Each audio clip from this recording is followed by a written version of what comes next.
Hello once again. If you watch these consecutively, the last radio we did was the CyberNet BT1000, which had one of the most sensitive receivers we've ever come across in 39 years of doing this.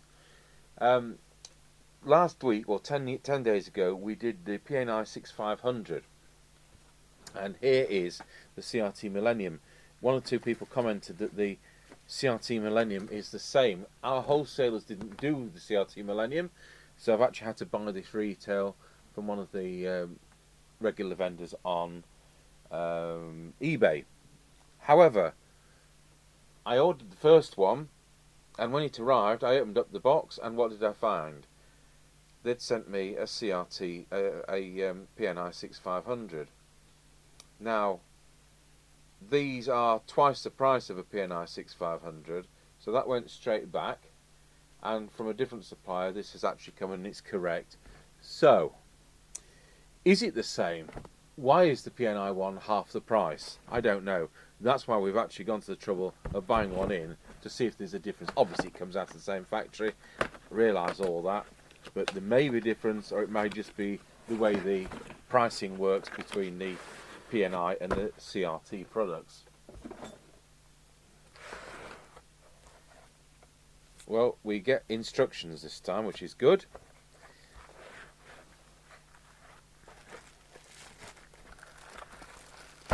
So well, the packaging's the same. It's got this tie wrap underneath.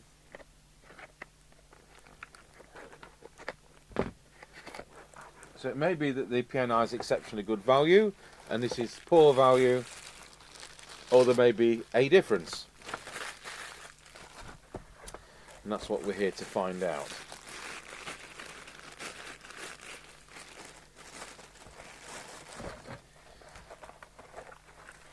Sure, I saw a CRT 8040 or something on the shelf. Well, it's a different fuse holder.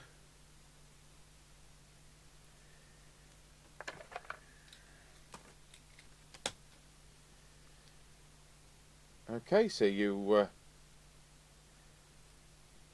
got what they call a book fuse, and it looks like you get a spare fuse in there. So that's something I've not seen before. So it is detachable. Of course, I've got a memory like a sieve, as I keep telling you all, and I wouldn't know what the other one had got because that was 10 days ago. But I do remember where the internal presets were. Well, certainly for some of it.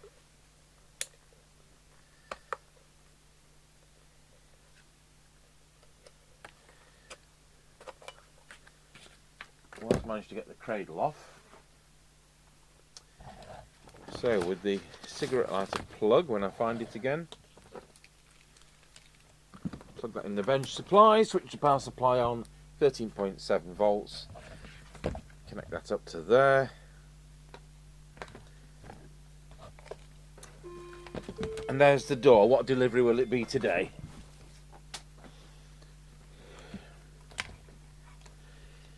Right, well, it was a couple of parcels. Something looks CB radio shaped that's come in, and the other was from RS Components.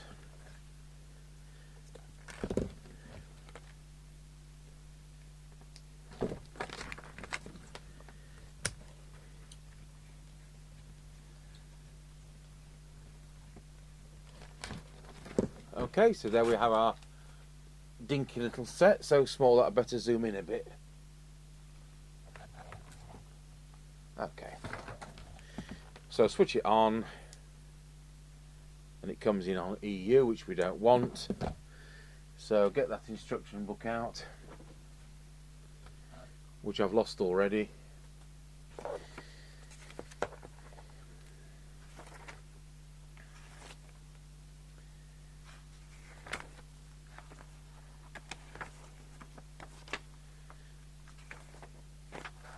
I've got a bit of a specification here. So what's it supposed to do on its receive?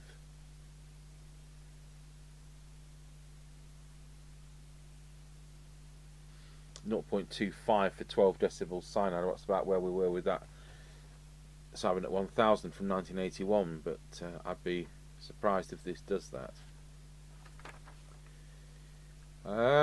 Setting the frequency.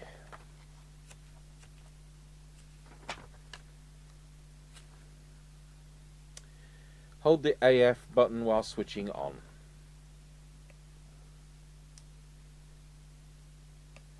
And then up down to the one we want, that's UK, and then either press the PTT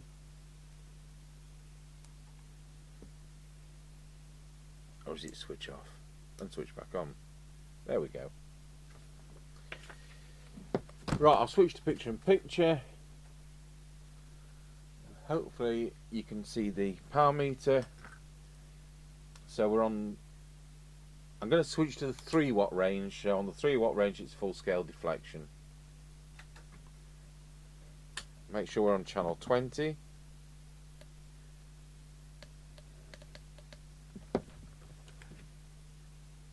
And after the usual half-second delay, which these sets do, we're doing 2.7 watts.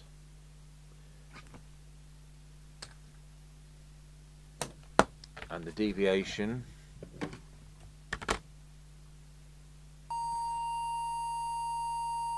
(1.2). It's pretty dismal. Somebody said, which Torx screwdriver am I using? I think it was the one that fits, is the cheeky answer.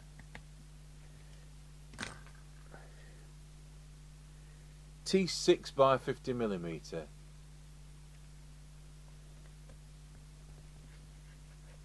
Whatever in the Aldi set happens to fit.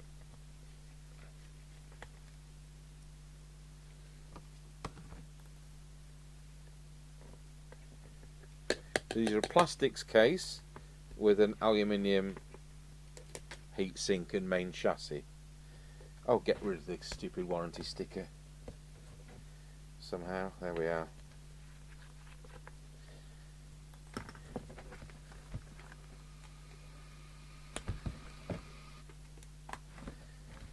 If I remember, it's a pluggable speaker.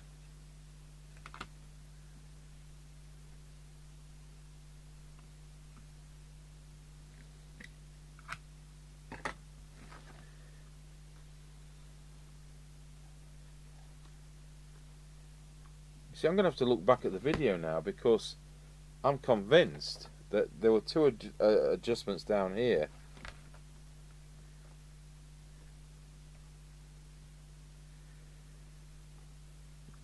It's clearly labelled AM mod 0.4 watt, 4 watt and 1 watt, and over there is FM deviation.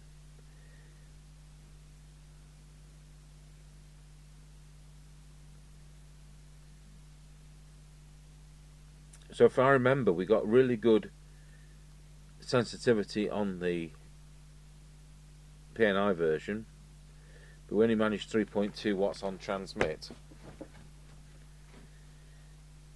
Other than that, there's no adjustments.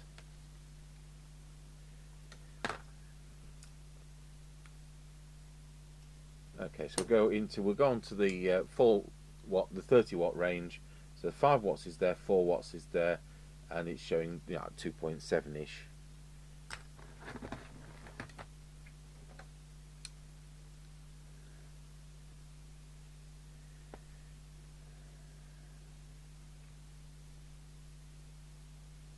Now then, that's done 4 watts straight away, no problem at all. Straight in 4 watts. What more could you ask? Let's look at deviation.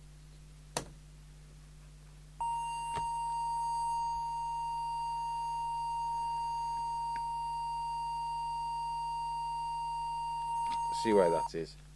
Wallow. Can't whistle today. Oh, that's over the top.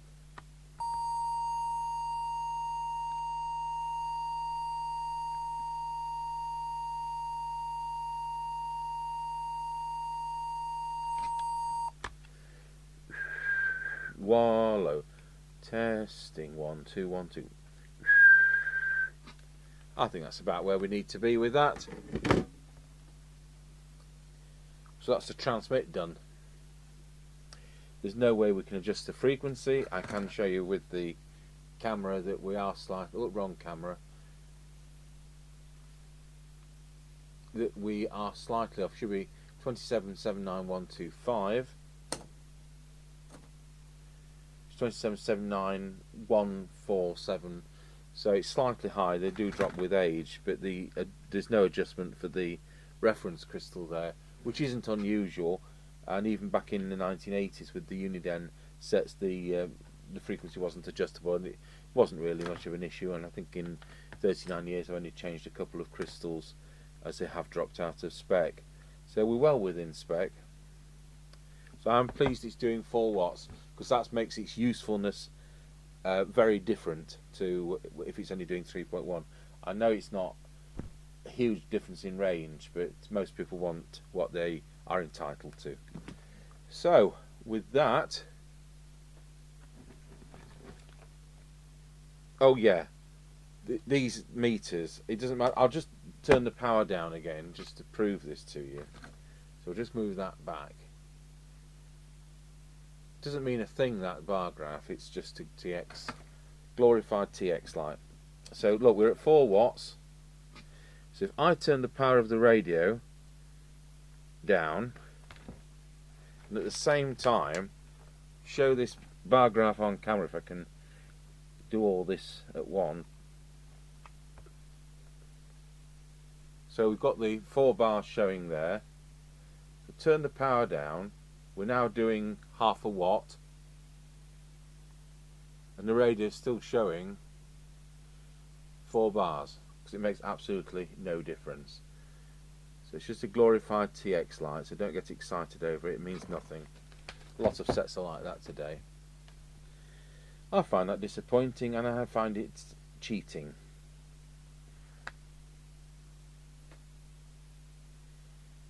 It's a bit like having a fuel gauge on a car, isn't it? And it says fuel or no fuel. Suddenly it runs out. Right, let's see what that receive's doing, because it was really good. I'll go back to our notepad and tell you what that is, because it wasn't many pages back.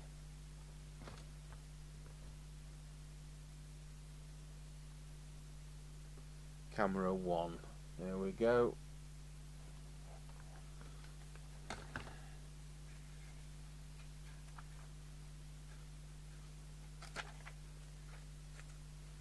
See where it was.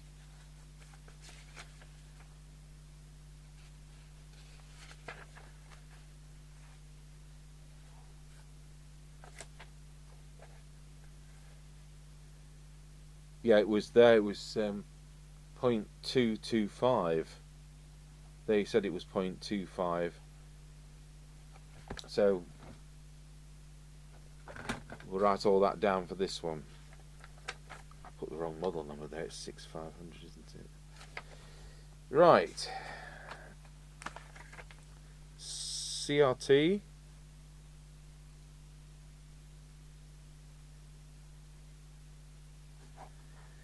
So 20 dB, 12 dB, 10 dB, SINAD.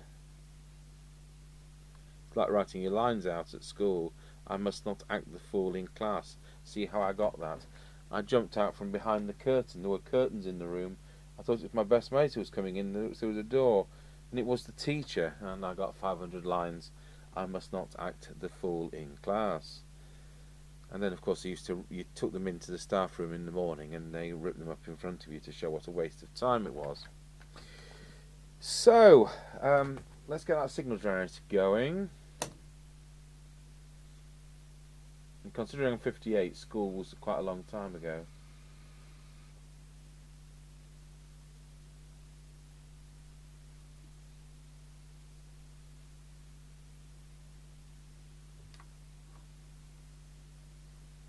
I don't know whether I ever told you all, but I was at school with James May, as in co-presents Top Gear, in the same class, and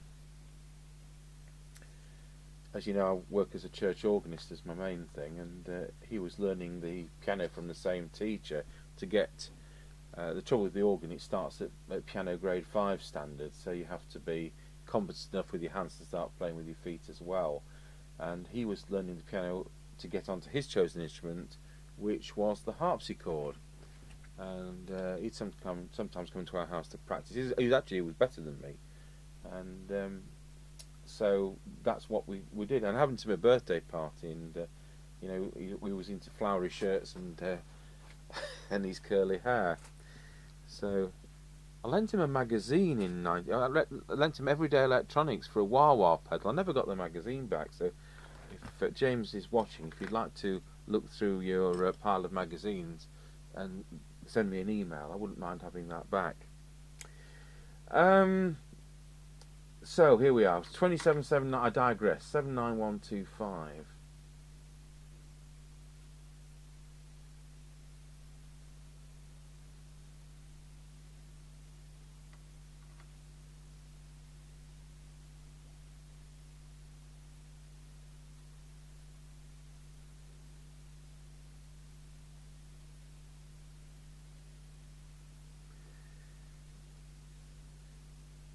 Right, we'll plug in the instrument speaker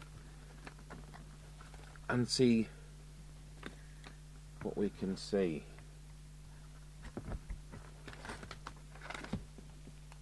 So I need to get rid of the squelch. So squelch.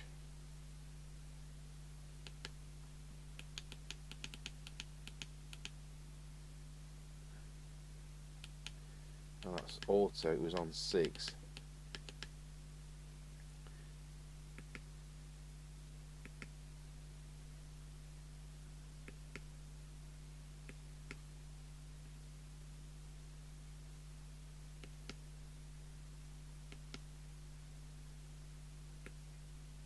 Ah, there we are, it's long press.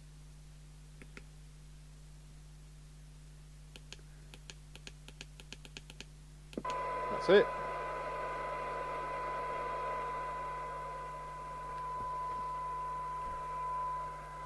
There's no detector to adjust in these, so we'll put the camera 2 straight onto the SINAD meter.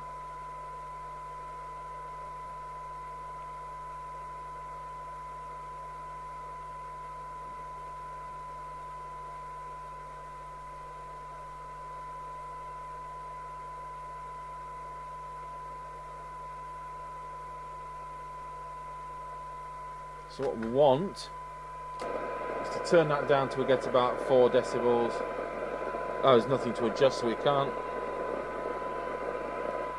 So I've now parked the signal generator at 0.3 of a microvolt, and as you can see, that's about 17 decibels.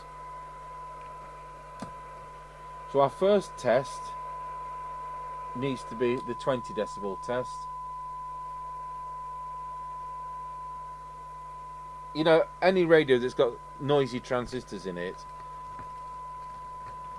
and this test is through the window really, and some sets they work very well but they're just a bit noisy, and they don't give a very good SINAD reading. However, what we got here, we have got 0.65 microvolts. Now they said in the book it was 0.25. So we'll now move ourselves down to that kind of level. There we go, that's 12 decibels. And it's 0.22 microvolts. So it is better than what they said. So let's flip back to the PNI.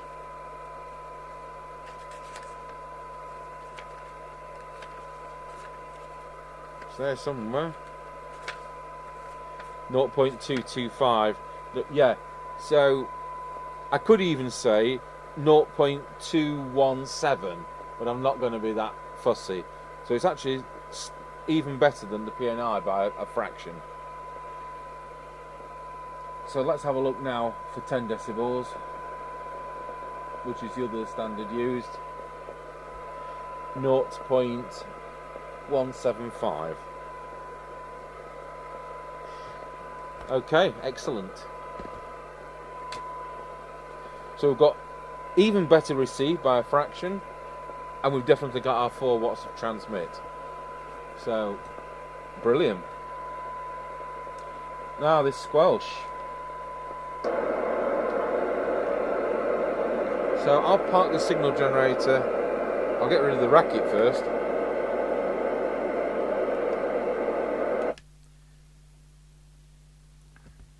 I'll just put the signal generator onto the other camera so you can see the attenuator controls, so I'm not telling you bull.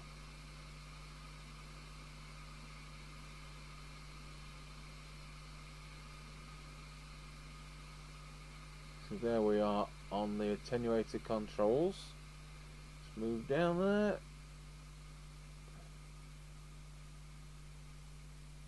So the big knob is at 0.3, and there we are in the 0 position, and the squelch is doing what? At its lowest position, it's letting the signal through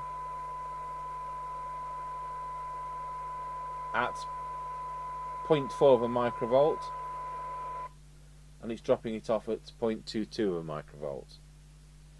So in its auto squelch position, which may just be preset, I really don't know.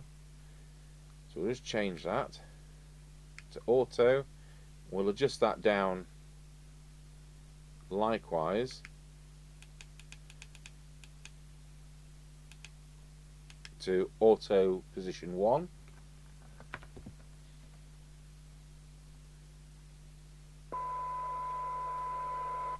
And it's exactly the same. It's coming in at 0.41 and it's leaving us at 0.27. So yeah, that's fine. In reality, we'll probably need to adjust those when we put it on an aerial, which we'll do in a second. It does have RF gain. I think you're supposed to kind of preset it to where you want it, and then you can just switch it in and out. Otherwise, you'll be faffing with this single up and down, and it is a faff at the end of the day. So if you want to go over to the CPT band, it's that button there. If you wanted to do AM, which you're entitled to on CPT in the UK, then you have to reprogram the set to be on a different band, and then you lose the UK band, which, so it's not, firmware is not how you'd like it to be.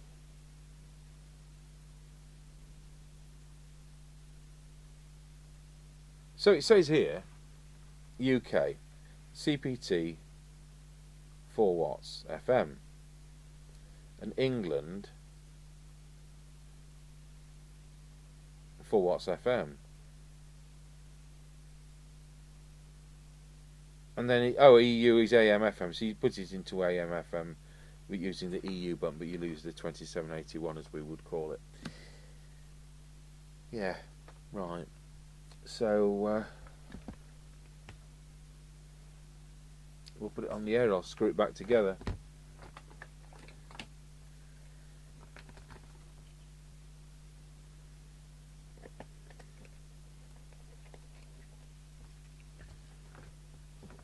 Right, so we'll substitute the test set, get rid of that picture-in-picture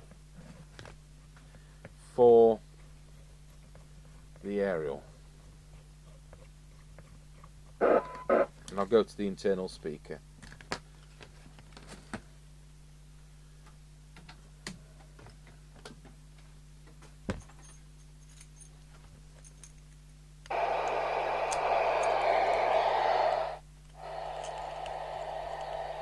So we need to up that squelch,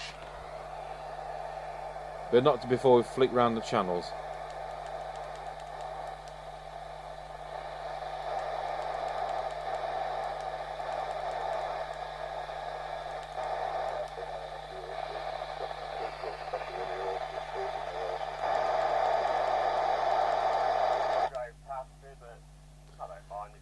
We've got some local farmers use 9.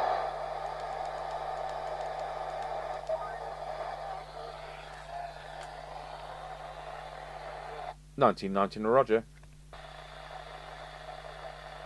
Yeah, that never works. They're all about 35 miles away. So if I go to a blank channel and we set the squelch, so we'll have it on auto 4 and manual